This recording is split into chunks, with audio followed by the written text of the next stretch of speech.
Welcome to Wisdom Talk Radio, a collaborative community of explorers in conscious living.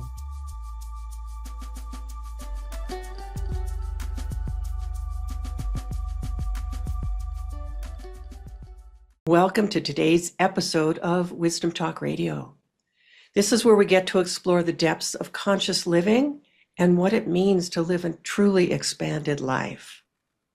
Join us here to be inspired, encouraged, transformed, and to tap into really more joy and more possibility. Every single day you choose, from what to eat for breakfast to how you're going to run your day. Small and large choices are an integral part of our day, of every part of your day. And even in situations where you may not feel like you even have choice, yet still you choose. I had the opportunity recently, shared by a mutual dear friend, Donna Cravata, I'll mention her, to have a profound experience with my guest today of examining my own choices in this moment, in this part of my life, from the inside out. So join us for a conversation that might just change how you relate to and think about your own choices. I'm Laurie Seymour, host of Wisdom Talk Radio and CEO and founder of the Baca Institute, home of the quantum connection process. You can go to the Baca Institute to discover your unique connection with the essence of who you are by taking the quantum connection quiz. Why quantum connection? Because we are each designed to directly connect with Source. We are a part of Source, but to go directly connect in our own unique way. And knowing your own style opens a deeper connection for you with the universe, with the whole universe, because it's the secret to connecting with what you truly want in your life and to creating that. Because who you are is exactly who is needed. My guest today is Kim DeYoung. She is a seasoned choice coach, facilitator, and author of The Book of Choice, which helps thoughtful people make choices that truly matter. With over 2 decades of experience coaching visionary entrepreneurs, Kim has helped hundreds of people make intentional choices that bring their ideas to life. She's also starting to train other people in how to do this, so I'm delighted about that. She's happiest when she's engaging in interesting conversations about significant choices. Welcome, Kim DeYoung, to Wisdom Talk Radio. I am really looking forward to our conversation. Thank you, Laurie. I am so looking forward to where we are going to go with all of this. I know it's know. going to be magical. I have no doubt. And I want to say again, because I got to experience Kim's work, I think this is going to be a different kind of conversation too. Not only to experience what she does in her choice mapping process, but in what you receive afterwards. So I just say that as a kind of opening into, Kim, what inspired you to start to focus on how people make choices and helping people to do that? You know, it's such a beautiful question, and I feel you will get this more than any. Like, this was something that came to me. This was a divine download. You know, I didn't walk around thinking about choice any differently than any other person does. But it was a little bit more than a decade ago where I was being interviewed about something. And the way that I answered a particular question was something like, what happens as we make choices and take action? How does our life unfold? So in the answering of that question, afterwards, I began to think, what does happen after we make a choice and take action? How does our life unfold? Which caused me to look at a choice I'd made about a year prior and to look at it through that lens. And in so doing, I I took all the stuff that was in my head and I actually mapped it out because I am a visual person and I was curious. Oh, I made the choice and what happened and what happened and what happened. So there on one piece of paper, I Wow. had a visual representation of what happened from one choice. Well, in sharing that piece of paper with one friend, that ended up becoming a year-long journey of looking at the choices of 29 people and exploring my life. Exploring is not even the accurate word, excavating my life to look back at every choice I had made, look at the choices I am making, and in so having these beautiful conversations with others, which at the time in that first year, I had no process.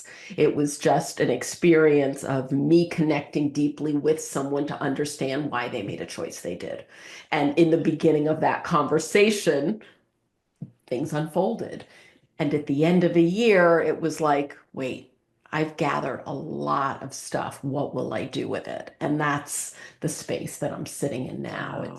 It was Wow. really quite beautiful. And I do feel like, I don't know if I think it's Elizabeth Gilbert who says it, Carolyn Mace who says it. It's kind of like, the idea comes to you and it's your choice. Do you keep it?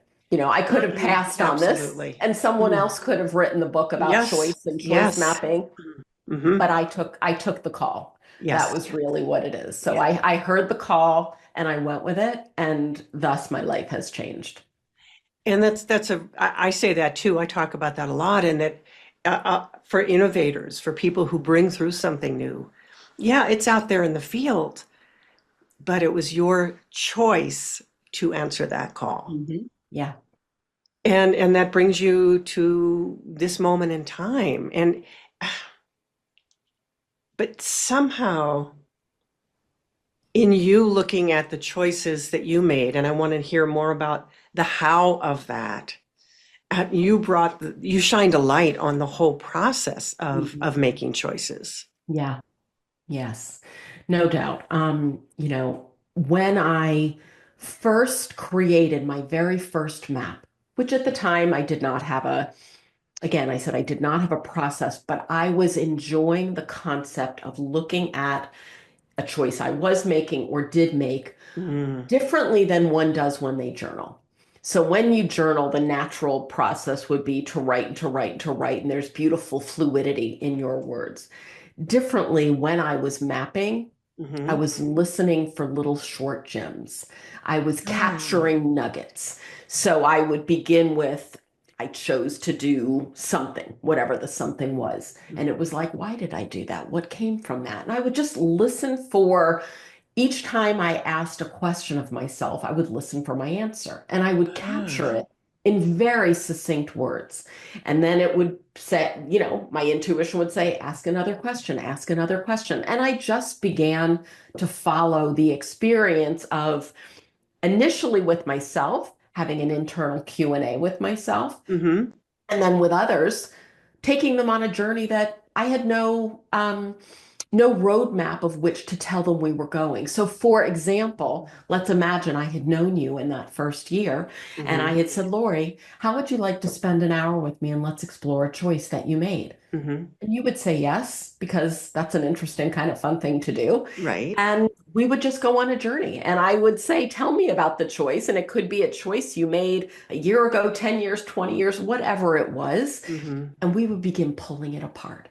And likely through that experience, I would take you down paths because I would hear something and I say, Laurie, tell me a little bit more about that, or tell me more about that, not knowing where it's going. Hmm. And what was very fun at the time is I would take the words of our conversation, I would go into what I called my creative cave, and I would look to say, how do I take what Laurie shared with me to present it back to her in a way that gives you a new vantage point on something you did that might give you a new way to look at it.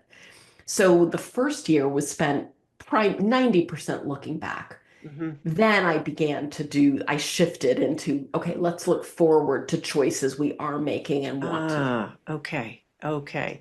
And that's where I encountered you was Yes. here is a choice I am making. And it was specifically around these living room salons and doing them around the world. And I want to ask, I want to acknowledge that what came out of your creative cave back to me was such a gift. It was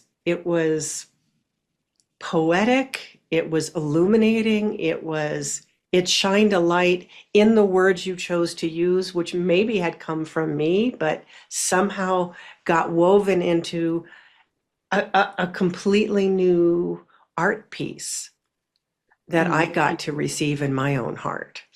And it's still something actually I keep it very close to me and just next to my desk. And there are times where it's like, oh, you need to read that again. Mm. If I start to wonder about that choice, and that choice was given to me as well. That was a choice that I downloaded.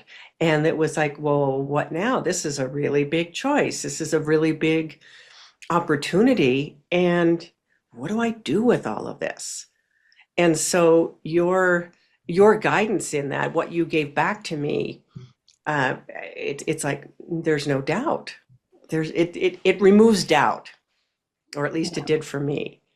So in your in the process of that initial conversation and hearing you describe what you do, one of the things that's most striking to me is that it is not an analytical process. Yeah.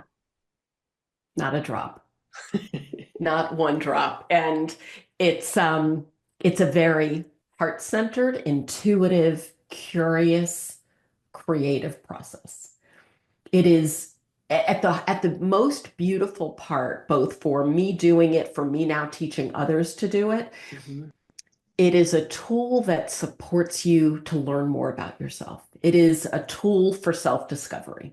Um, so for any of us who love self-help, want to understand ourselves at all the levels, who Mhm. have taken the classes and done the journaling and done the Mhm. things, this becomes yet another lens to understand yourself. Mm.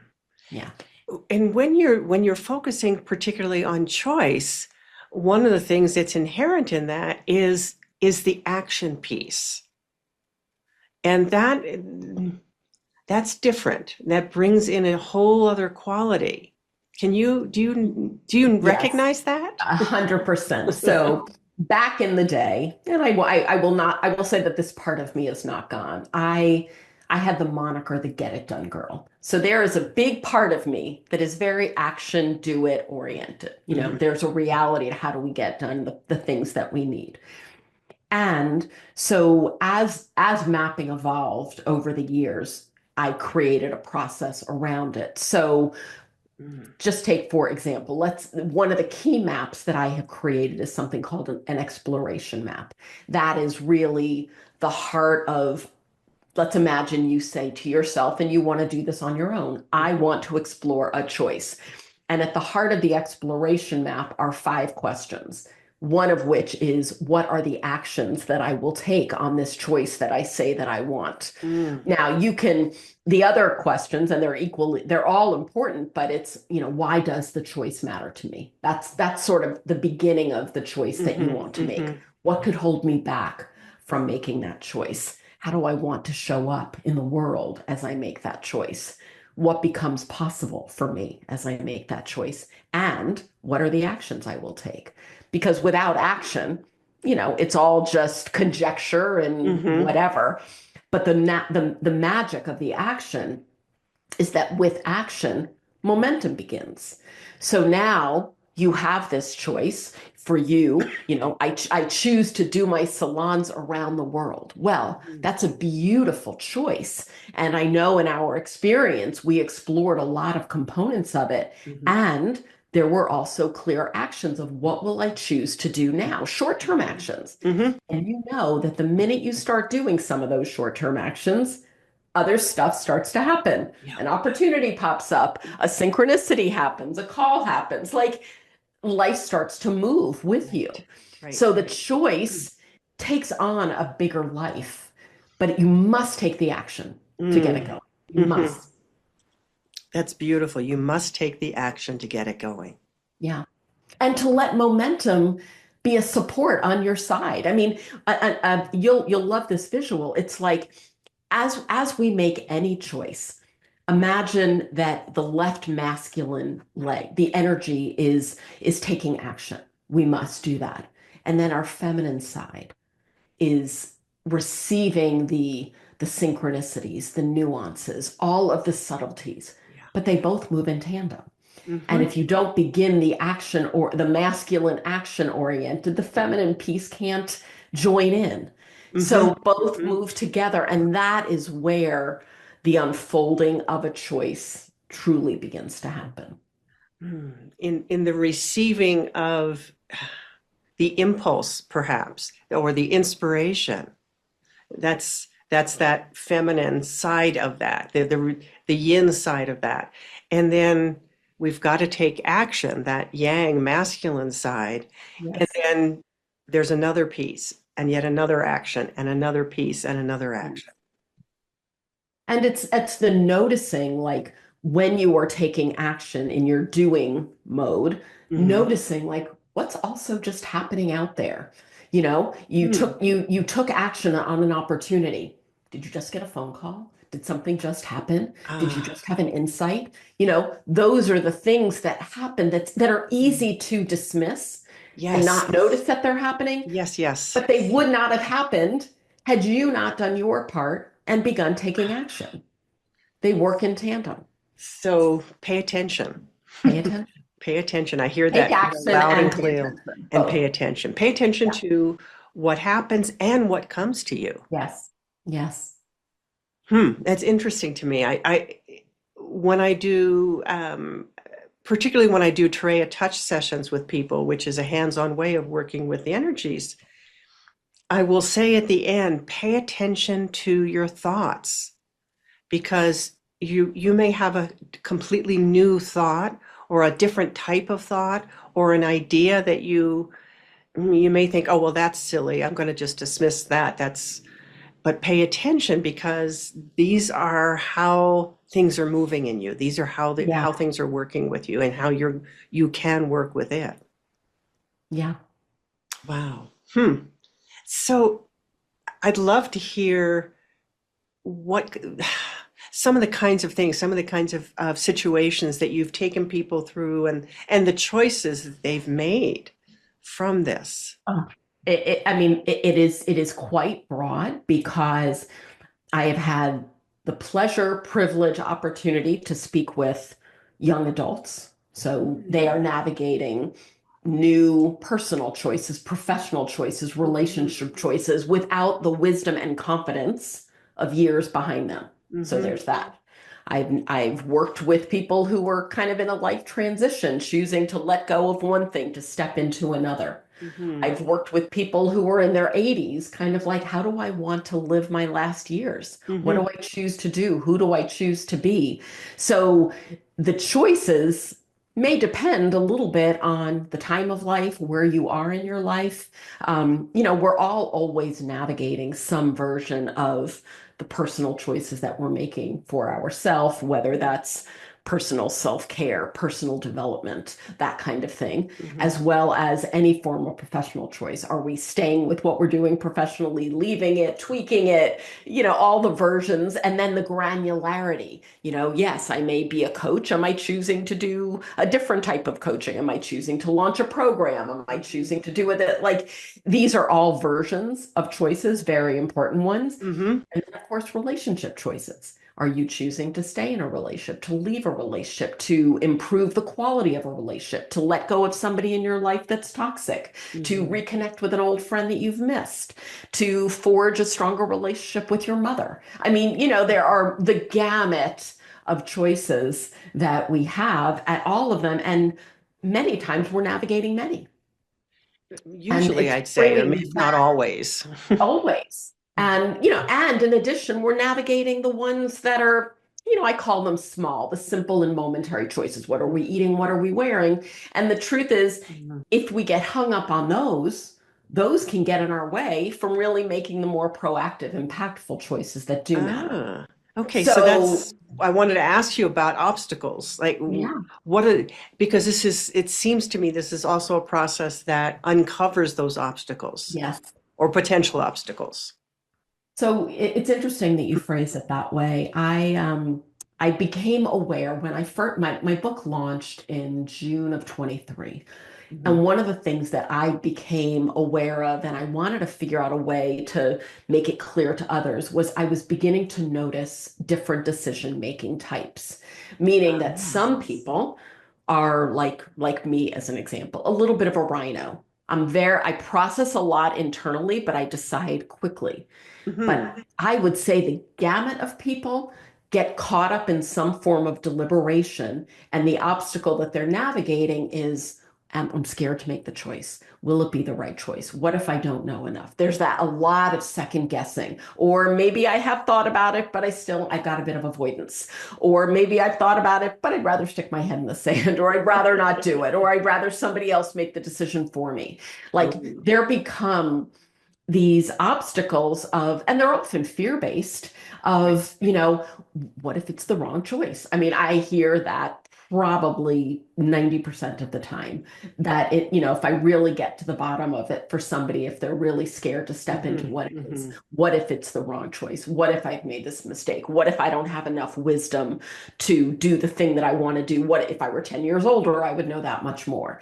And it's interesting for me, being the mother of three young adults, all in their 20s. And I began this work when they were in their teens, Mhm. to now watch them as, they have a bit of experience, but they're in their 20s. Like, how much do they really have? Right. And realizing that they've got to figure out how to make these decisions on their own, wherever they are at their Mhm. stage.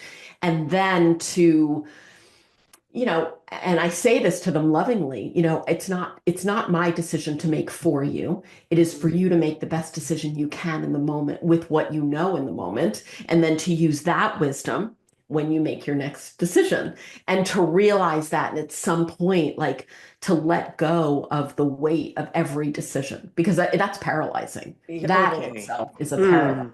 experience. So letting go of the weight of, excuse me, of the decision having to be right, in Yes. quotes, Yes. because we never have all the information. We don't have the capacity to look into the future and see how will this choice here diverge into all these other options. These are all possibles because it's not only your choice. You make a choice and then someone responds to that. And then the Yeah. universe responds in a different way. And you have a set of circumstances that you could never have predicted. Mhm. And it's So, really, and if there's something that I say quite often, it's really that we all, each of our responsibility is to make the best choice that we can in the moment for where we are with mhm, what we know. And then, I learned that this was an impactful lesson that I learned in my 20s. I was working in the retail industry, and I had a particular decision to make as a 25-year-old about, do we take the red dress or the blue dress? And I remembered saying to my boss, I was like, I don't know. I don't have enough information. He's like, well, you're going to have to make that decision with what you know today. And then mhm, tomorrow, you will mhm, use the information that you learned from yesterday's decision. And I remembered meeting him again 20 years later. I said, do you have any idea how that experience as a 25-year-old woman changed my ability to make decisions? Because you clarified to me that all I could do in that moment was make the best decision that I could in that moment with what I knew. I wasn't 40 years old. I didn't yeah. have Mhm, years of experience behind me. But in making that choice that day, that now informed the choice the next day. And mhm. that's the same for all of us. Whew. Okay, Yeah. so do you feel like that through this choice process, through this kind of conversation, through the mapping, that people get more comfortable with their decisions, their choices?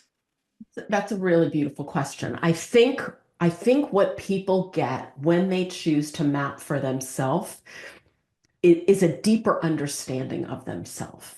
So if you were to say, imagine you were spending an hour on your own and you are mapping a choice that feels challenging to you and you are thinking through all the questions that I've mentioned. Mm-hmm. And you now have that for yourself on a piece of paper. And you're able to say, oh, I see the stuff that could hold me back from making the choice. Like I do see that. And some of those fears are legitimate. Some of the limiting beliefs are legitimate, like they are. But then you also look at like the part that excites you, like, oh, what's really exciting as I step into this choice and what could be possible, both for me, for my clients, for the world. I mean, at whatever level you want to think. Mm-hmm. And then you begin to have this ability to weigh it from the perspective of, okay, I see the goodness on one side and what's exciting. I see the stuff that can hold me back on the other. Am I going to let that stuff hold me back from this thing that I want? And it Mm-hmm. becomes this opportunity for you to have a conversation with yourself from an adult perspective, Mm-hmm. where you have the information. So differently than a pro and con list, and I'm sure we've all done a version of a pro and con list. This is really giving you an expanded version. It's giving you Mm-hmm. more information so that you as an adult can look at this clearly, objectively, and say, okay, I see the stuff that's scary and I see the Mm-hmm. stuff that's exciting. I see why it matters to me. Let me take some action and get it going. It's Mm-hmm. that. So it's a kind of igniter, if you will. Beautiful word. Yes, beautiful word. Wow. And I don't know if I myself experienced it quite like that. I did feel in reading what you wrote for me, a clearing away of the dross, Hmm. and that it was presented to me with such magnificence somehow attached to that the things that I was concerned about, the questions that I had, they were like, yeah, they exist. Like, of course they exist. Of course they're out there.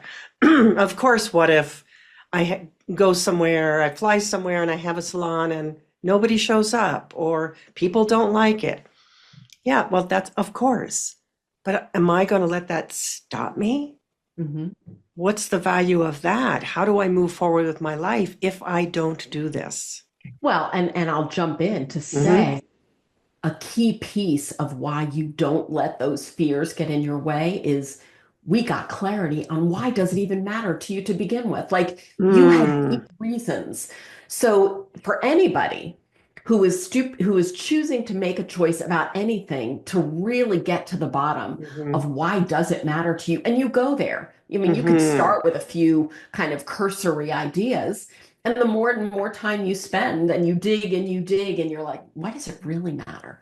Well, if it really matters to you, are you going to let some fears get in your way? And if the fears are really legitimate, do you owe it to yourself to do the work to address the fears? And if the limiting beliefs are, I mean, like, look, we all have the fears, we all have the limiting Right. beliefs.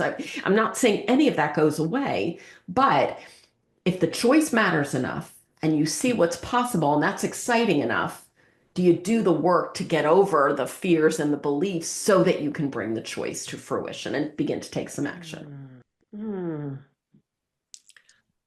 That's beautifully said. Do you do the work to make it possible? Yeah. Wow. Hmm. So I want to go to your book for a moment, the book of choice. Was this written to help people do this for themselves? It's interesting. The book took me 10 years to write.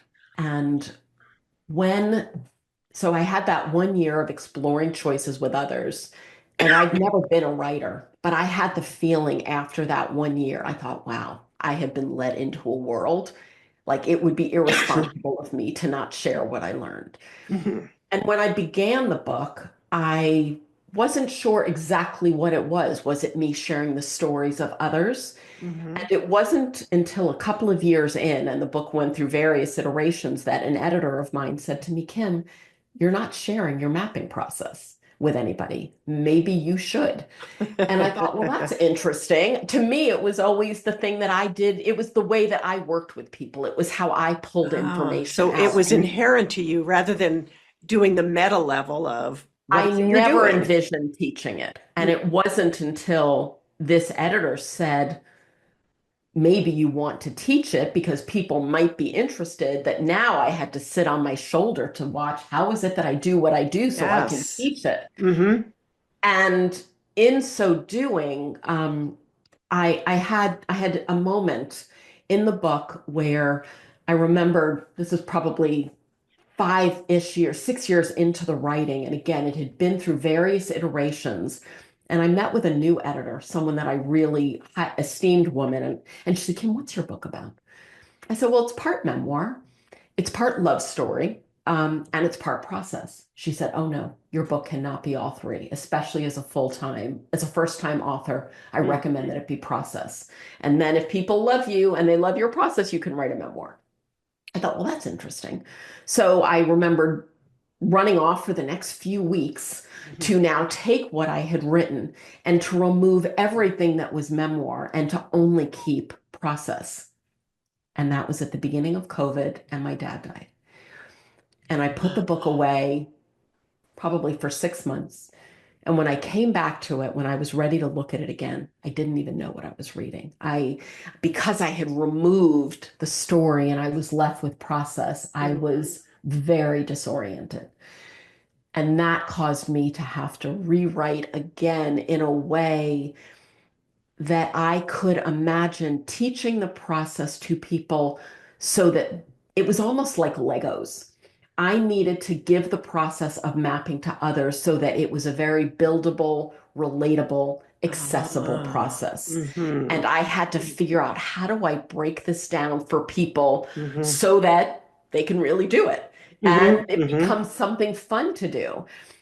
And it was that, like, I'm so aware, and I can only have this vantage point in looking back. Mm-hmm. Like, I needed all of these experiences. It went through 5 different iterations of blow up the book, do different things for it to be what it is. And it Mm-hmm. really could not have been written in less than 10 years.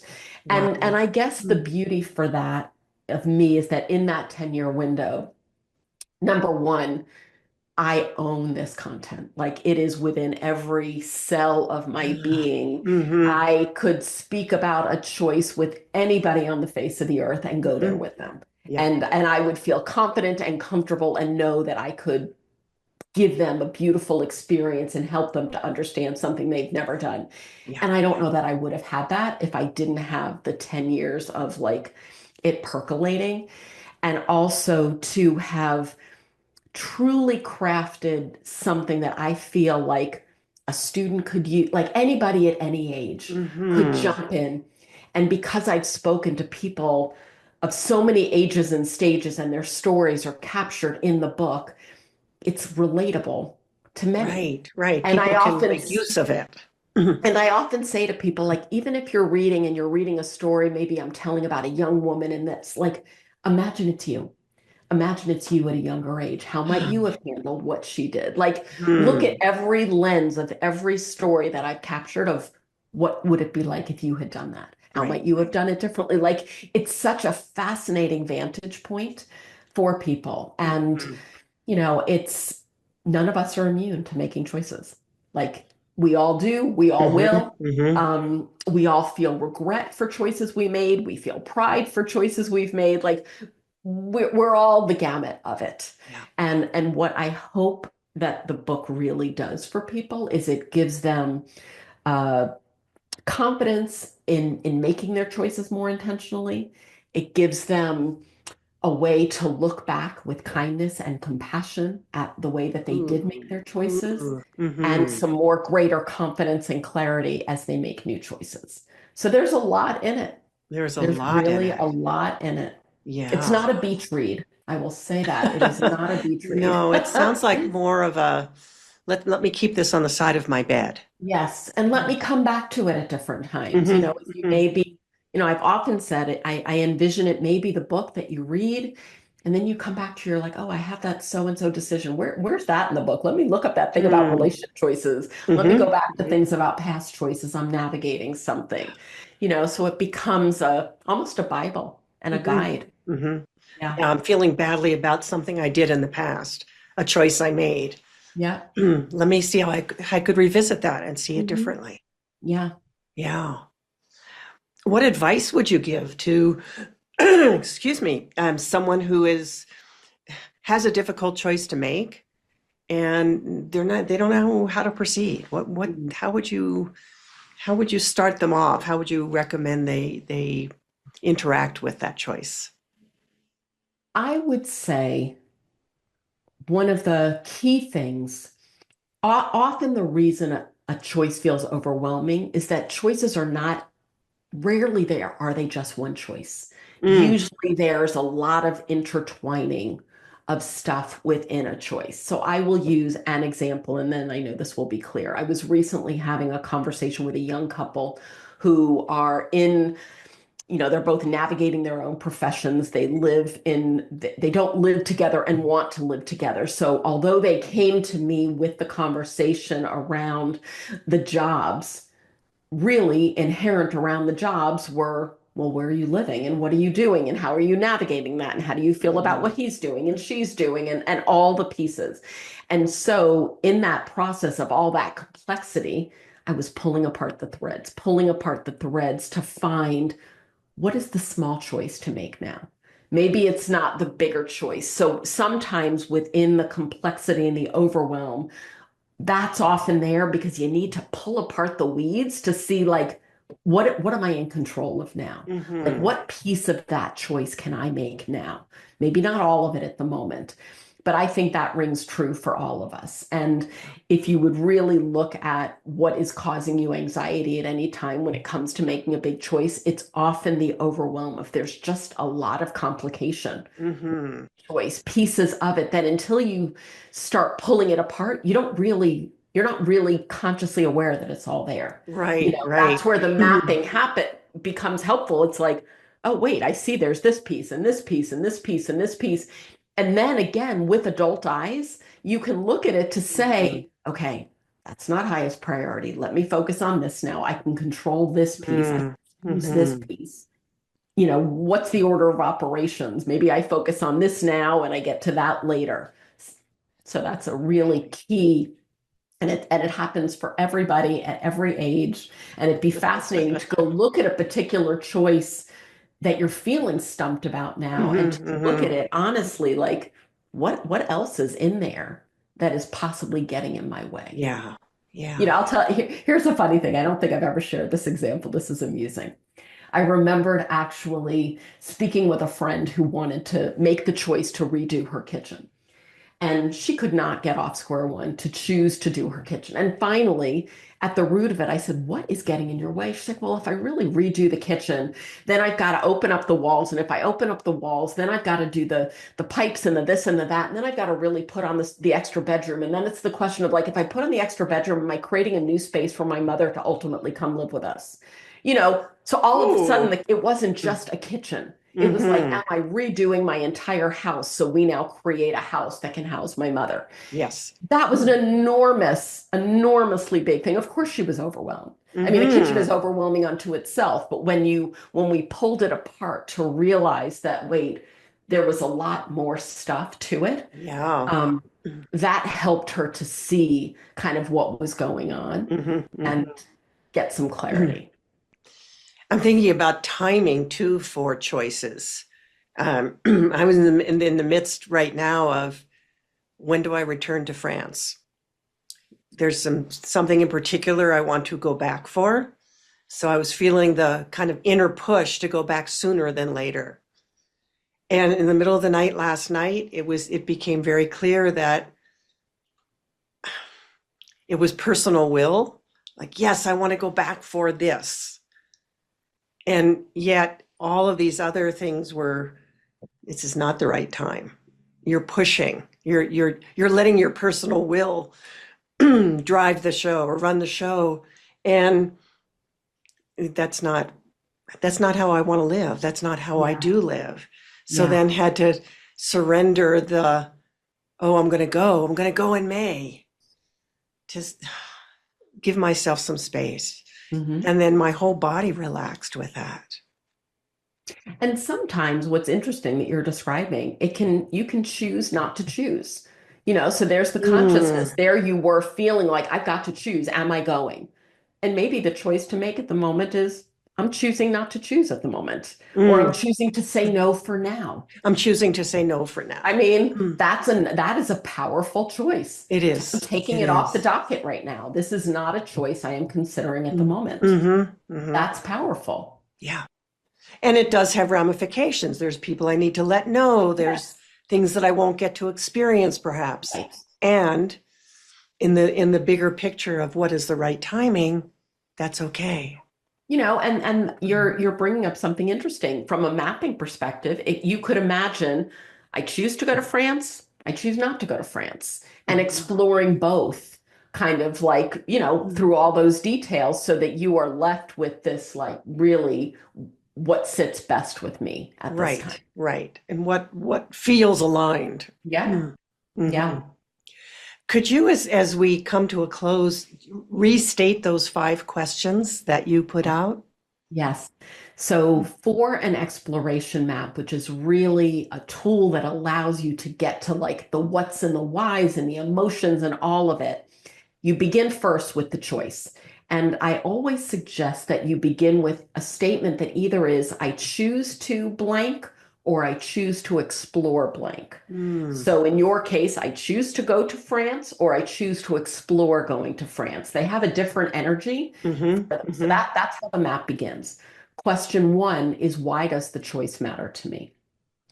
Question two is, what could hold me back from making that choice? Mm. Question three is, how do I want to show up as I step into that choice? That's kind of that, what do you want to embody about yourself? Mm-hmm. Question four is, what becomes possible? What's exciting? What's possible for me, for others, for the world? I mean, you can go Mm-hmm. as big as you Mm-hmm. would like.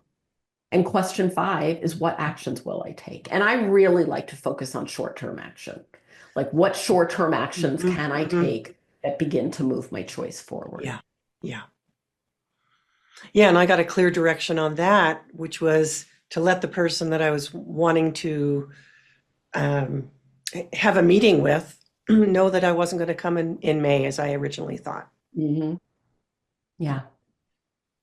Okay, that Yeah. gives me space. That gives me space to say, yes, I will revisit this. Hmm. Yeah. I Mm-hmm. mean, there's a lot of power in choosing to say no. There is There's a indeed. lot of power. Yeah. And the space might be freeing to, it's beautiful. It's a beautiful thing to do. And to know that that is a choice in itself. Exactly, exactly. So, well, I know our listeners, our viewers, our guests are going to want to know more. So, how can they reach you? Through my website is the easiest at kimdeyoung.com, and you can access the book there.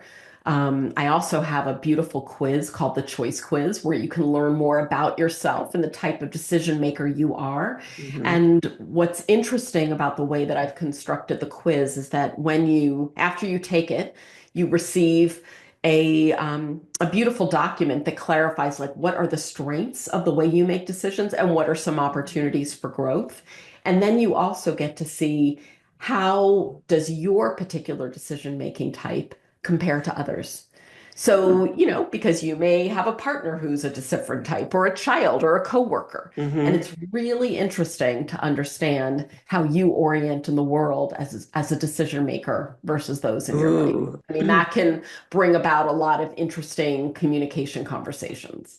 It sounds like that would be a great thing for you to bring into teams and Absolutely. have people and then work with. How do you work with these differing styles of making decisions, making Yes. choices? Yes. Yes. Yeah, I hope you will do that if you're not already. Well, that is a big vision, to both bring the work into universities Hmm. and to have the book be a required reading at the college level, to open young Absolutely. adults up to what does it mean to make conscious choices, and to Hmm. then Hmm. bring them workshops, and certainly to begin having interesting conversations at team level, at all different types of team Yes. level. Yeah. Yes. Thank you, Kim DeYoung. I could go on and because I so love what you are doing. Thank you. It's Thank you. I wouldn't have known it. I wouldn't have been able to speak to this without having had the experience with you. Well, and one clarifying point, our connector, Donna Cravata, is how the whole process began. So that's another Mm, beautiful connection between you and me. Donna was the mhm. angel who began the process for me of mapping. It's Wow. all very, very, very special. Yes. So lovely for me that Donna connected me to you. And for me, and for me.